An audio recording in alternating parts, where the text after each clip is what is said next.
Hello, friends, and welcome back to More Than Commas. I'm Lance Chisholm, joined by the CEO of Sound Financial Group, none other than Paul Adams. And everyone, Lance has designed this episode, and I am pumped to go through it. I have been asked by Corey to keep my ranting to the appropriate level for the audience. So if you would like to hear more rants from me, put that in the comments below. Yeah, because today we're responding directly to a pretty big moment in the personal finance world. So Sam Dogen's recent post, which is called "I'm no longer financially independent. I blew up my passive income." But before we really dive into that, I do want to be clear up front. Like, this isn't a takedown of Sam. It's just a case study.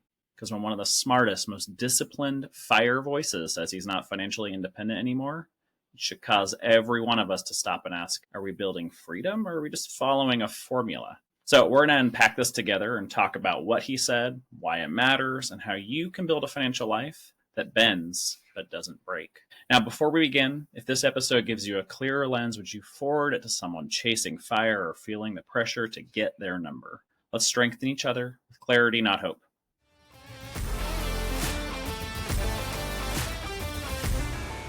All right, a little bit of backstory. So Sam Dogen, super popular fire blog called The Financial Samurai. He retired. I think you should say Financial Samurai. Like, it's got to be stronger. Perfect. Sorry. All right, a little backstory. Sam Dogen of the very popular fire blog, The Financial Samurai. Thank you. He retired at 34 in 2012, and after more than a decade in investment banking. He had $3 million built up in net worth. Not a small amount. That was going to give him like $80,000 a year in passive income. That's what he talked about at the time. And he was one of the earliest fire success stories. Now, fast forward to 2024, he bought what he calls his forever home. He reallocated capital, and then he admitted in his own words that his passive income no longer covers his family's lifestyle. So he's aiming to rekindle his fire now by 2029. But as he put it, that's not failure, that's feedback. Now, Paul, could you share your thoughts on this a little? I know you have some.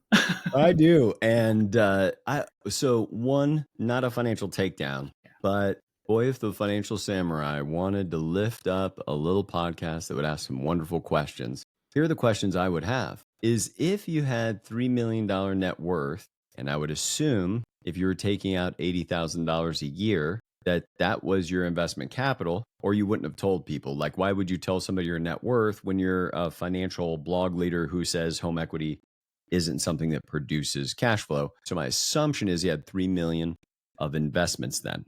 And if we had 3 million of investments and we're taking out $80,000 a year, which is less than 3%, what's the average return of the S&P 500 over since 2012? 11.5%, 12%. Oh, I think it's even higher. Is it higher? Yeah. Since 2012. Hang on. We're going to use AI with our audience here.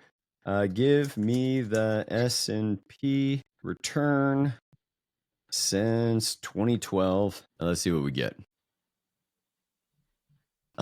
Let's see. With everything, 14.48% is the return. So if we started with $3 million and you're taking out about 3% a year, but you're making 14% on average, that's like a perfect example of that. Well, it's a little less than the 4% rule.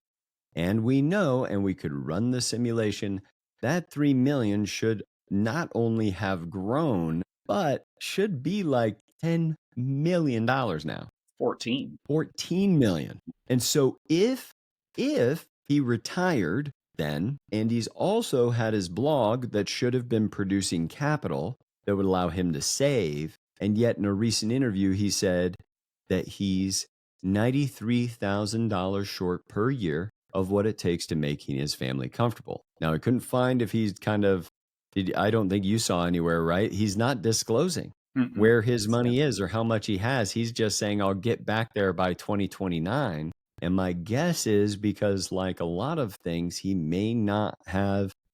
I think it's difficult to be very, very well known and have a life that might be busy and responding to things, etc., and still hold this like nearly monasteric type lifestyle of I'm going to live radically within my means still.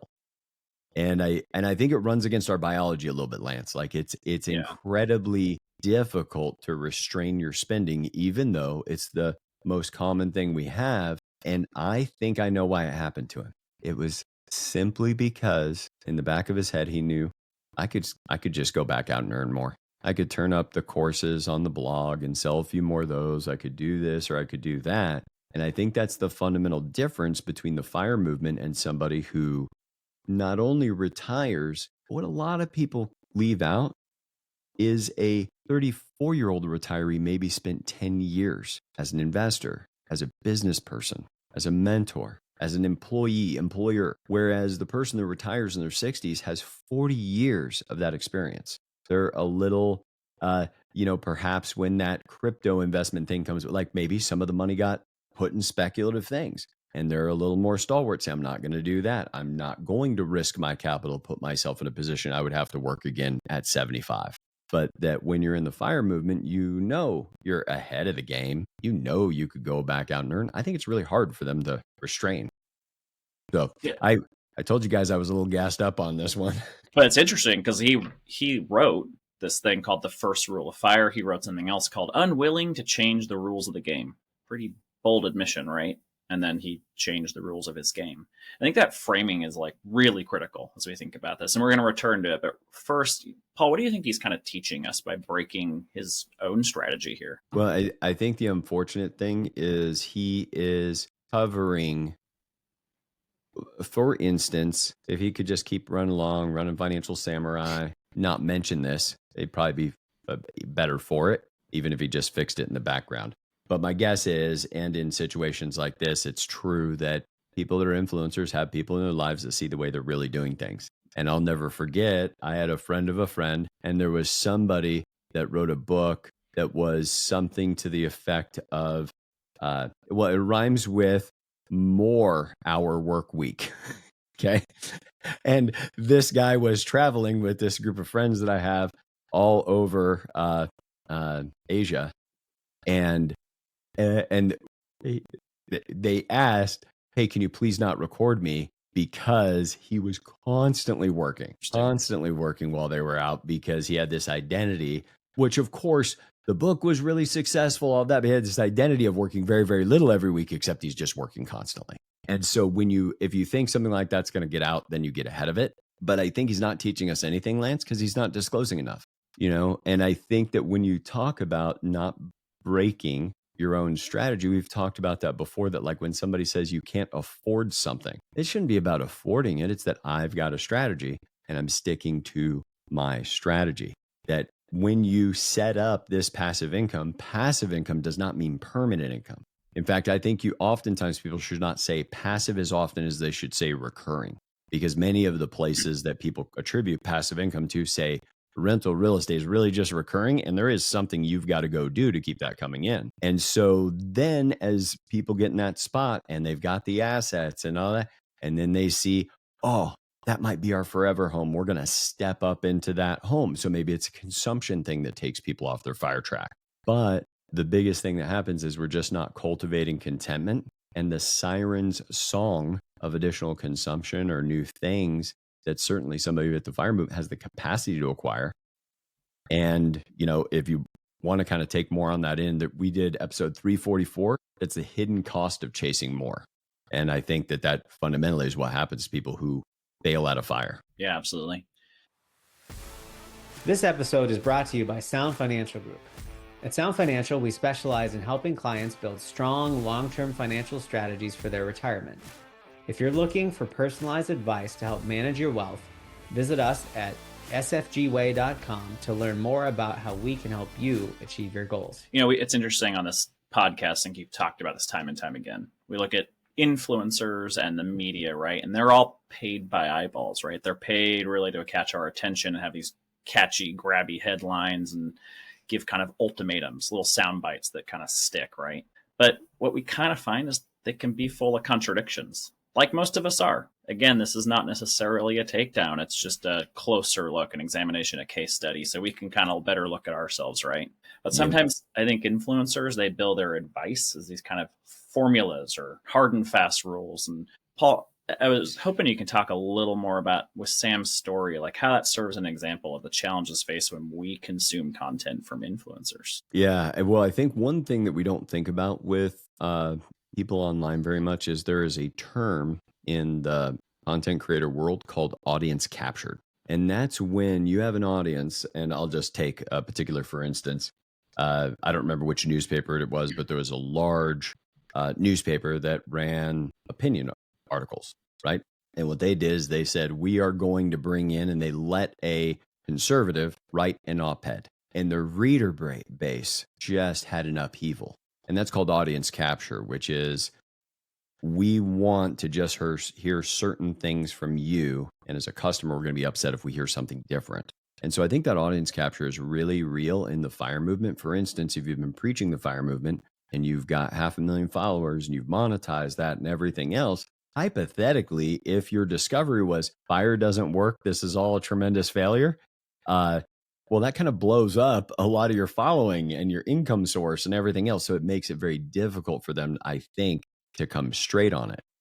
And some of them are fake retirees. Whereas, for instance, if I had $3 million of assets, then the appropriate amount to spend every year would be $120,000. But I could live a little bit better lifestyle. And I think the investments will do a little bit better. Or in the back of my mind, I could go back to work. But there's two problems when they overconsume the asset base. One is they're diminishing the asset base, but the other really big problem is they've got a larger amount that they not only need to rebuild the capital base they spend, but now they got to get enough additional capital base. In this, for instance, that $92,000 a year is, I think I could do this one in my head, 2.7 million-ish, 2.4. 2.3. Dang it. So close. So it's going to take another 2.3 million capital at work at a 4% distribution for him to be able to have that. And it is feedback. But what it should be feedback to is everybody, that you can't just do what some influencer does, even if they say it worked for them. If you don't understand the strategy and the math well enough to do the math about whether or not it worked for you, or have an advisor that coaches you in a way that would allow you to do the math to see if it would work for you. The fact that a strategy works for someone else has little to no bearing as to whether or not it would work on you. Yeah, I think it's an interesting distinction to make, kind of the difference between a financial influencer and like a fiduciary financial planner, right? Like one sells clarity and the other sells content, right? One's really aiming to inspire clicks and the other is looking to protect a client. And there is a big difference there, right? Indeed. One of the other things, and Paul, I liked how you put that, kind of the one strategy for one person's not going to fit for everybody. And I think that's something so important for us to think about as we think about our own plans for financial freedom. And I actually want to look back. There was an interview recently with Alex Casa, and he was interviewing Dr. Wade Pfau, who's really known for his research and expertise in retirement income planning. And I like how he said this. So it was simple, but I think it was pretty profound. He was asked, if you had to distill all your knowledge into one piece of advice for people approaching retirement today, what would it be? And his answer was just one word: flexibility. It was just the ability to adapt when assumptions strain. I think that's one of the challenges we run into with the financial influencer advice is it's pretty static. It's I'm going to retire at 32 and I have this fixed thing now and I will dig in and make it all happen. And it doesn't afford flexibility. And that's one of the things that we are going to focus on a lot with clients. How do we build in that flexibility for their life, for their needs, their wants? Things change, right? And we want to be adapting to that. Yeah. Well, and I think that's one of the big issues in the FIRE community, and maybe their greatest weakness, is this narrative that almost idolizes the idea of early retirement.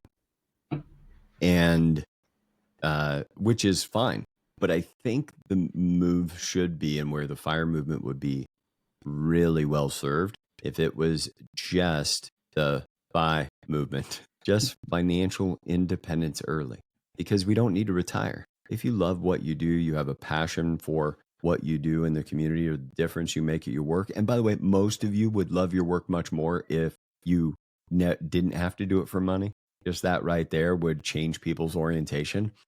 When people idolize the early retirement, then they're focused on early retirement. I am retired. Well, number one, you might have a lot more value to take care of the world. And instead, just saying financial independence early, the FI movement would be much better served, because retirement is taking one of the most valuable resources you are, the gifts you've been given that are making a difference in the world enough that people are throwing money at you to pay your bills. Like, that's a big deal. Why would you want to not do any of that and quote unquote retire, put yourself on the shelf of no use, just get financial independence early?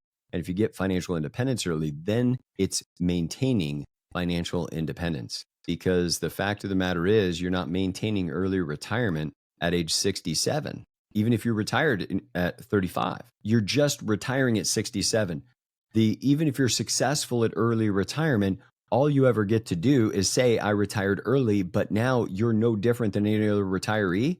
And you got to manage your affairs in a way that they stay within the capacity of your capital. And I think that when you're an online influencer, it's very difficult to pull it all back that way. Yeah, it's interesting.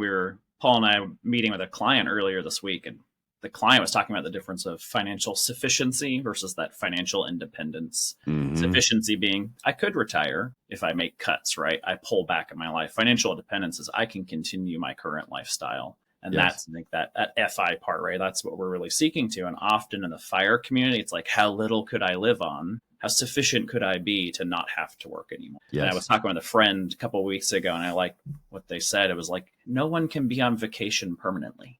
And like, if you retire at 32, you're essentially on vacation for the next 65 years? Mm-hmm. Like, that's a lot.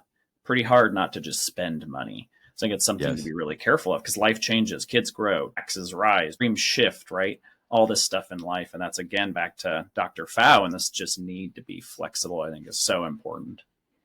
Well, and I think we've visited on a few episodes, but this idea of lifestyle addiction, and it just creeps up on you, and it happens because, like somebody moved from, say, Idaho to Washington when gas prices were equal in the two states. And then now gas prices dropped everywhere except here, but we moved to Washington then. But those things just slowly erode somebody's capital. And it's very difficult to just say, I'm going to change everything and immediately cut spending to be able to maintain this, because it really is like an addiction. That's why we call it that. Yeah. Yeah. So this was phenomenal, Lance. Yeah, I love the insights you pulled from this. Yeah, it's a fun one. And, it's interesting because, again, Sam's story, I don't think it's a failure, right? It's a bit of a mirror. It's kind of showing us where our comfortable assumptions might be a little brittle, right? And we need to have some probably margin built into our own plans. So I'd say here's our challenge for you guys. Take one financial assumption that you've been repeating, maybe about retirement age or your income target or safe withdrawal rates, and then stress test it. And then ask yourself, what if this change? Could my plan survive? If the answer is no, it's not failure. That's your chance to build something stronger. So share this episode with a friend who's chasing FIRE and remind them your life is not a spreadsheet. It's a stewardship. And also remember, a financial influencer shifts. That's your cue, not to doubt, but to revisit, because error is not fatal, but stubbornness is. So thanks for listening to More Than Commas. I'm Lance Chisholm, joined by Paul Adams. Thanks, Paul. And that's it for today's episode. And now go back to building a great life.